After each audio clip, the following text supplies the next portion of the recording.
Me growing up in New York was a great experience. Growing up in the city, you had all of these artists that are now in museums on the streets. So like, art was always the backdrop of the city. New York is pretty much and is my backbone of who Maxwell Osborne is.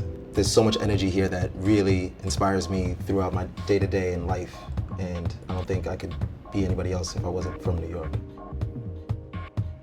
I was always in arts, right? Like growing up, I always went to school for art and did all these things, and I never thought designing would be something I wanted to do. Ended up working retail at the Tommy Hilfiger store that they opened on West Broadway here in Soho. I guess being on the floor all the time and touching product and moving product and looking at it, you're like, oh, wow, I like this idea, right? So like it started from that, then just doodling, to then having an opening at Sean John, and definitely didn't think that would be my entry point into fashion, but I did it. And the head designer at the time took me under his wing, because I never went to school for fashion. It just really was mentored to me, from the design staff to the design director. Then that grew into, you know, designer, and then to head of a department. Leaving Sean John was definitely, mentally, I knew it was time to go. Fast forward a year later, we came to public school. Starting public school was definitely a blur, because it was never truly planned. It was actually this one moment where Dow and I are walking this trade show, and he's like, what are you excited to wear? And I was like, I'm not excited to wear anything. He's like, yeah, same here. Why are we not doing our own line? And then, you know, he was like, bing.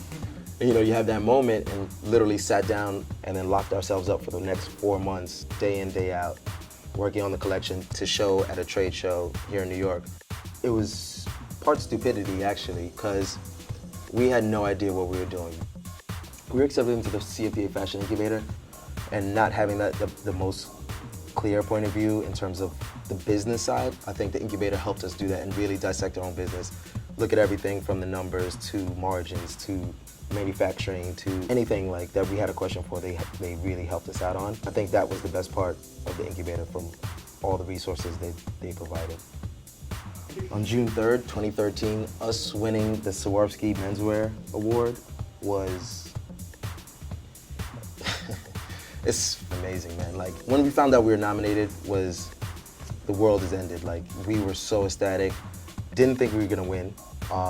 You know, when you look at the competitors in that category and winning, I can't get any better. Winning and taking that stage, I don't remember. My knees were buckling. Kind of don't even remember if words came out of my mouth. Us winning the CFDA Vogue Fashion Fund Award kind of validated what the Swarovski Award brought to us. We felt like we had a voice, and it was louder than we thought it was. I don't know, man. It was, I've never really exuded this much excitement in a year, ever, but this was a hell of a year.